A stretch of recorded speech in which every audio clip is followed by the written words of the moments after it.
you're not at the table, you're on the menu.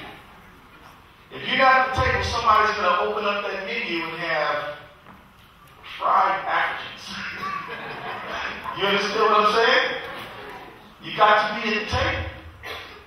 Because the people who are at the table, if you're not there, will make decisions, whether with you or without you, and your interests could be devoured if you're not at the table. Now, I said earlier that I'm a great admirer of all people who immigrate. You know, even I have an immigration story. All four of my grandparents are from the deep south. And they came up to the north, where they were not familiar with how they did stuff up here. They left the language that they understood. It was English, but it was our version of it. And they left familiar environment. They left the warm weather of Louisiana and Georgia. And they came up to the cold north. And the people were not, the weather wasn't only cold, maybe some of the people was too. But the problem is in the deep south, it was hot, so hot that they even burned down their homes when they tried to vote. And so, I'm a great admirer of people who leave everything. Some of you have left everything. Now, I know some of the countries you come from, English is the predominant language, but not everybody in here. Some folks had to leave the culture, their loved ones, the language they grew up speaking, everything they do to come make a life here. And in that way, you are exactly like every other American. Only the Native Americans was here. And they tell us from historical records that even they came from Asia. And marched over the ice bridge between Asia and America up there in Alaska. So everybody has come here. And you all who pledge allegiance to the flag of the United States of America, call America your home, children born here, right? This is your home. But all Americans got somewhere across the globe, because we're a nation of immigrants, that they hold dear in their heart and will never leave. Do you doubt that the people who are Norwegian Americans don't sort of have a soft spot for all things Norwegian? Do you doubt that Americans who are Jewish don't care about what's going on in Israel? Do you doubt that Irish Americans don't concern themselves with things in Belfast and Dublin? And even us, what I'll call traditional African Americans, because everybody in this room is African American, but those of us who come from the American South, you know what I mean.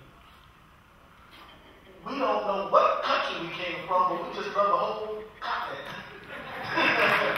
Right? And we even come up with holidays like Kwanzaa, which is just a mix of all kinds of African stuff, because we don't know where we come from, but we know we come from there. And so, it's extremely American for you to have your feet firmly planted here in America, to vote in America, to guide the politics of America, but to be concerned about Africa. I guarantee you, if you don't concern yourself with what's going to happen with U.S.-African policy, nobody else will. You think somebody going to look on Africa and say, oh man, the poor Africans are having a tough time. Let's take some of this budget and give it to them. No. You, Americans, who have a soft spot for Africa, will be the ones to make sure America is helping to provide economic development in the African continent. You will be the ones who will fight to make sure we have trade, not just aid, with Africa. You will be the one who will stand up and say, you know what, we've got to promote greater freedom of choice of leaders for Africans. You will be the ones. It was Liberian Americans who fought day in and day out to make sure that America's relationship with Liberia was strong. And when President Johnson certainly comes to America, she comes to Minnesota and places where Liberians live, because she knows you're a natural constituency for Liberia. When Sheikh Ahmed came from Somalia, he came here to visit, didn't he? Because he said this is where my people live. Right? Because he's not telling you, come on back home to Somalia. He said, stay in America. But argue for a good relationship between the United States and Somalia. Right? I'm telling you, if you believe that somebody else, somewhere else, is going to fight for an excellent relationship between the United States and Africa, you are fooling yourself. There's something out there called the African the African Growth and Development Act. AGOA. Now, you know, it was African Americans, Congress people who wrote the bill. You know that, right? You think that's accidental? You think that just happened? Oh no. It happened because it's very American to have your feet planted firmly on American soil, but to care about where your ancestors came from. So, as you form yourself into a constituency, and a constituency and a population are different. A population is just folks who have some similarities together. But a constituency is a group that pulls itself together and identifies, let me say the word, identifies their political, social, economic agenda. 1, 2, 3, 4, 5. You see what I'm saying?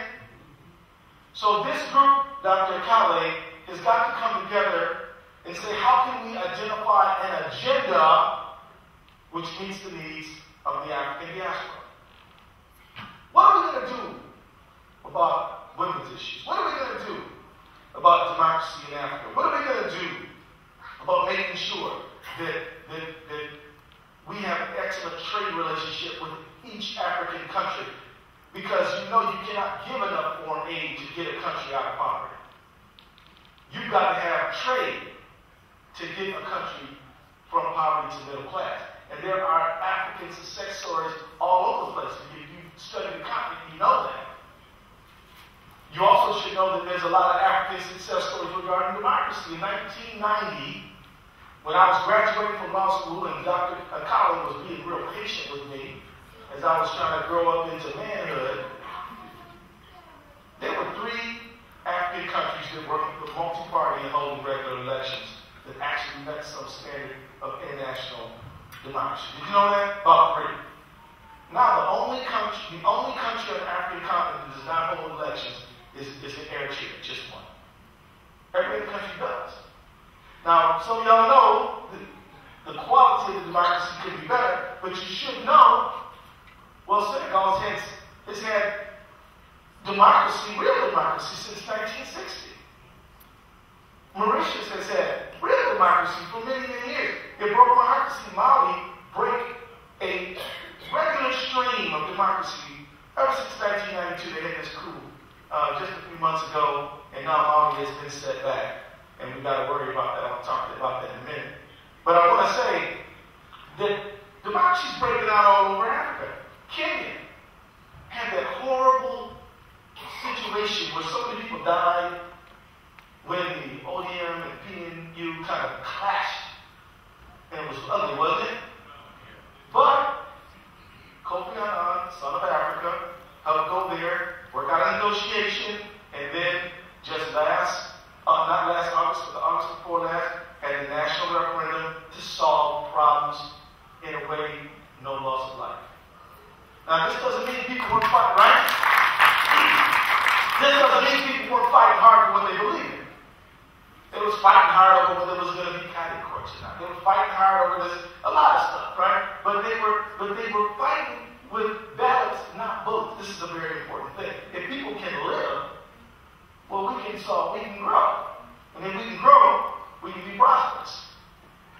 It's so important. But the main idea is that it's going to take your presence in the world's only superpower in partnership with the land where your heart resides, not just America, but also home, but also where your ancestors come from, maybe where you was born, to make sure the relationship is enduring and strong and non-exploitative, by the way.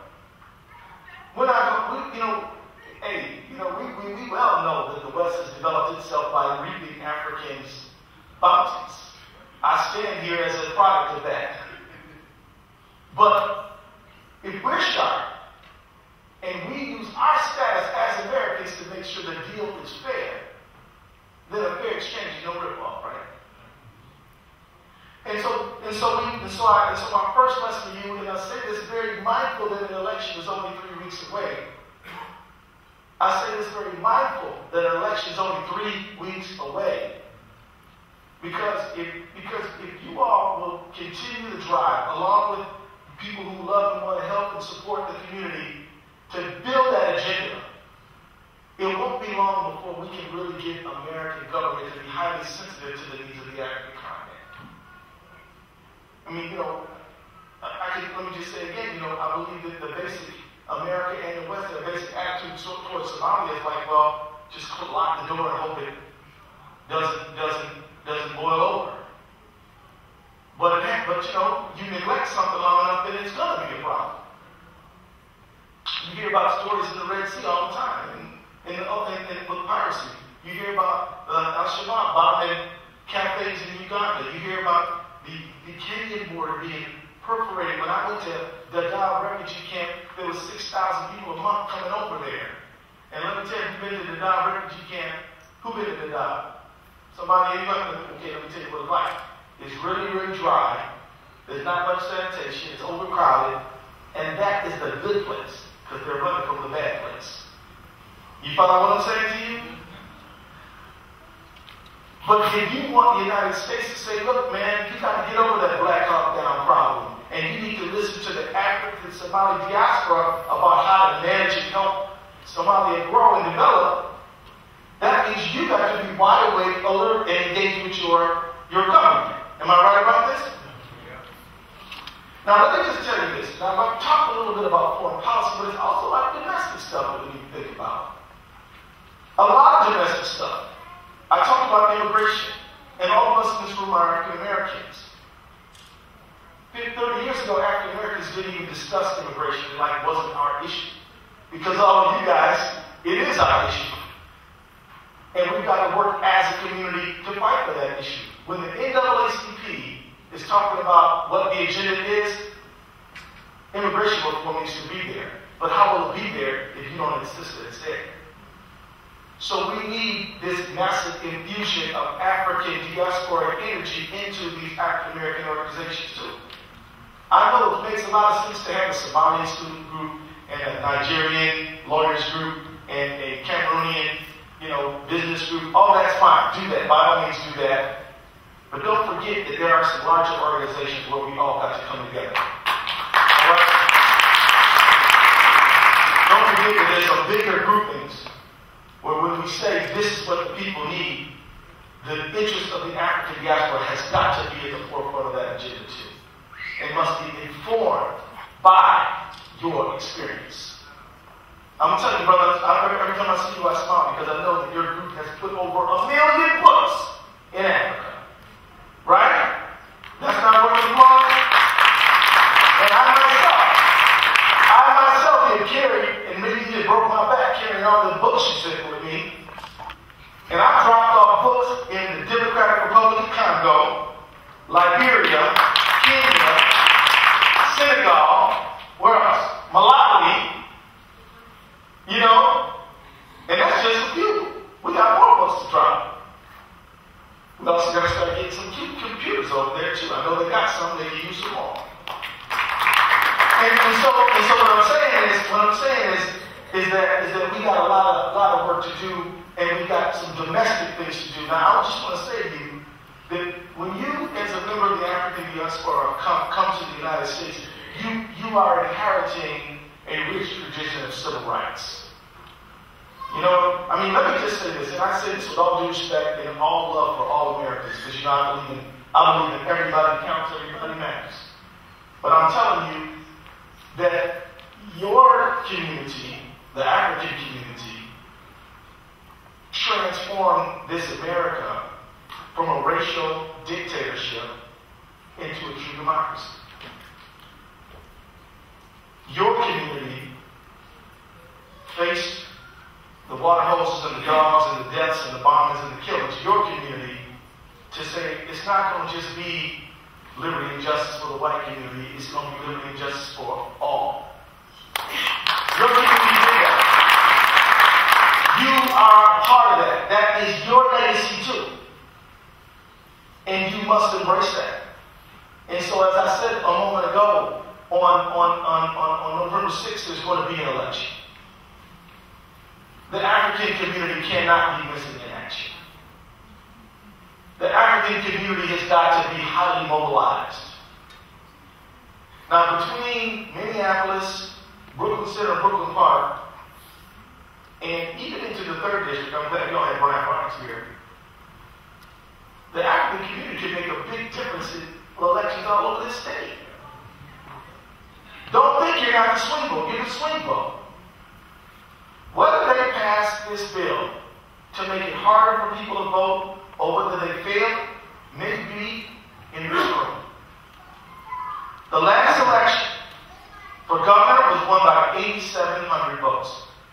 We Minnesotans are 5 million in number. 1% of that is 50,000. So this last election was won by less than 1/10 of 1%. You think you don't matter? Oh, yes, you do. Oh, now forget about that. The Senate election, the Senate, when Franklin and Coleman were going against each other, that election was won by 312 votes. You think your vote doesn't count? It totally counts. Now look, I don't go to your church, but you do. I don't go to your mosque, but you do. I'm not in your bowling club. I'm not on your soccer team. I'm not in your book club.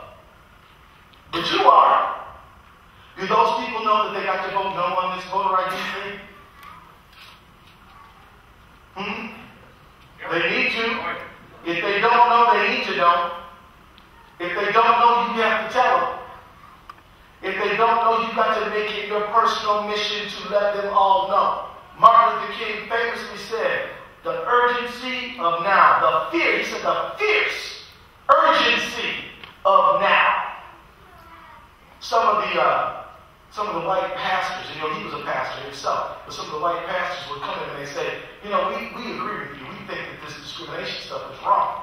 But we just think, the way you're pushing it, it's causing the violence. You're not doing the violence, but what you're doing is leading to violence, and you just got to slow it down, man. You just got to back it up. I see. You need to back it up. You need to slow it down. You need to just chill, take it a little slower. He said, wait a minute, man. How do you put a clock on my freedom? You can go anytime you want. You can go to the water spout you want. Right? You can get in the restaurant you want. Right? You can do anything you want because in this society you are accepted, you are free, you are equal. But we're not. And so, my brother, I appreciate the fact that you are with us, but I appreciate it more if you acted like it. And you know what? He said, and that is what he talked about, the fierce urgency of now. And some of those people who were with him but told him to slow down said, I got your point. You understand what I'm saying? I got your point. And together, they deconstructed, destroyed Jim Crow segregation. So those of you who immigrated after 1965 never had to suffer to see a sign, whites only, not in America. Because I know in colonialism they had some of them signs in Africa, didn't they? Yeah, they did. I know that's true. But my point is that you are very important to this election. Let me just wrap up because I'm getting the high side. And that's his job, is to keep me on time. I'm never on time. I just want to wrap up by saying this, and this is really important. Now, some of y'all are about to get mad at me, okay? Get ready because you're about to get mad. I'm going to ask for you to vote no on the other amendment too. Now, it has nothing to do with I know some of y'all are thinking, this has to do with my morality and how I think about right and wrong. No, what it has to do with is that the same people who want to push on you, they want to push on them too. And they're hoping that your prejudice will help them, they'll help them get you to help hurt them too. You understand what I'm saying? They try to employ you, who they don't like, to hurt some other people who they also don't like.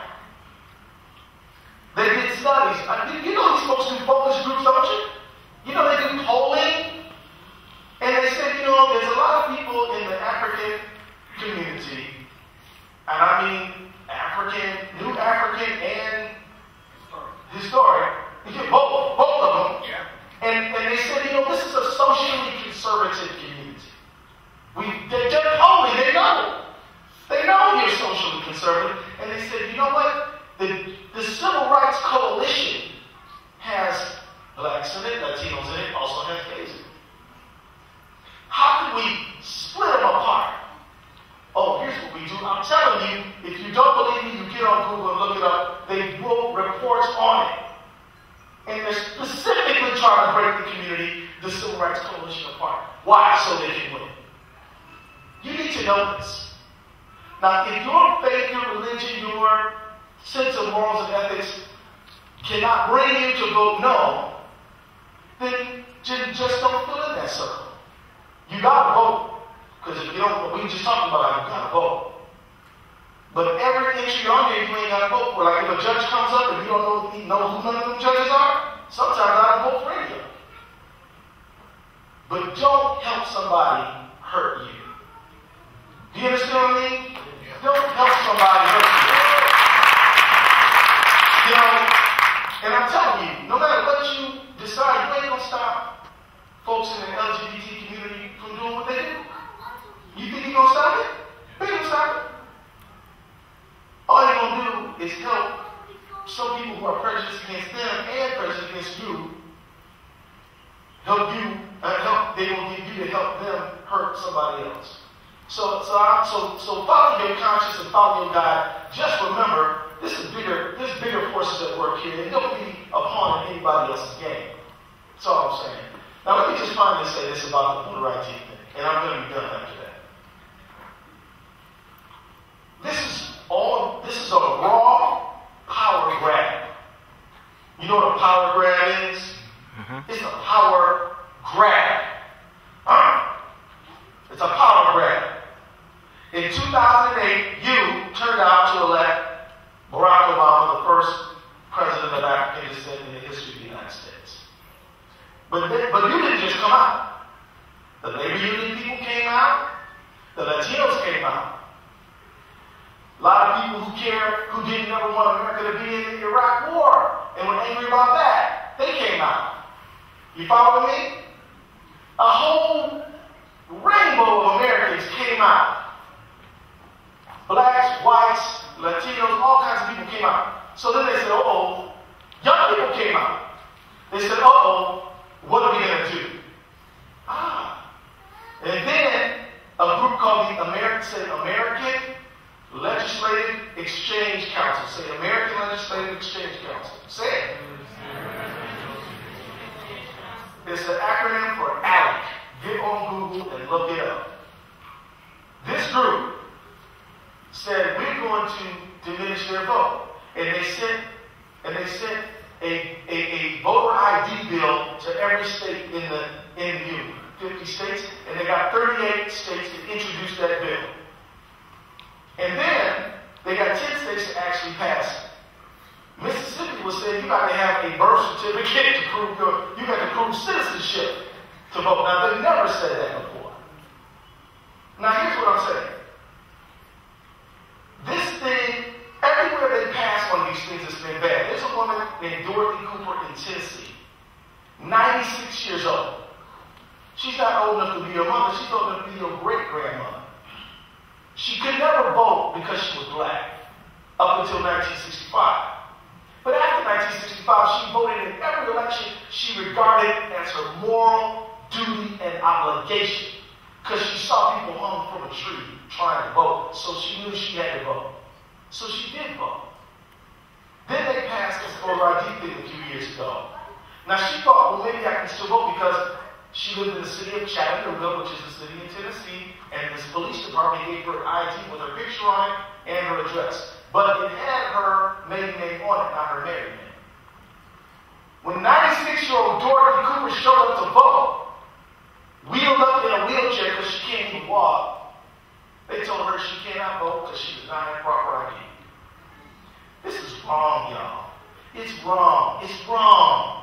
And it's a raw, naked power grab. They're going to tell you it has something to do with fraud. As Mona just told you, it has nothing to do with fraud. It's about crossing out certain people. Don't let them do it. Now, I'm done talking. I just want to say it is my I can't even describe, it is my undescribable honor to represent you. Please know that I'm always going to fight for everyone. Yes, when I was elected, I was the first person of African descent to be elected to Congress from Minnesota.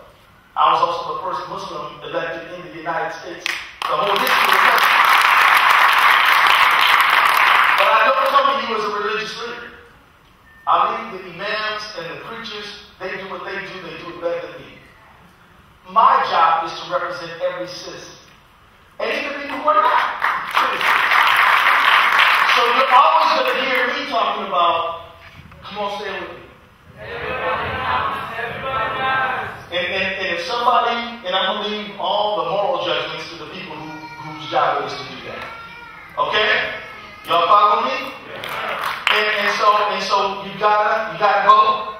And I just want to say this to you, and I want you to say it with me if you can. I want you to say, I pledge allegiance to the flag of the United States of America and to the republic for which it stands, one nation, under God, indivisible, with liberty and justice for all. That's right, all, no exceptions. Get out there and vote, you guys. Thank you very much.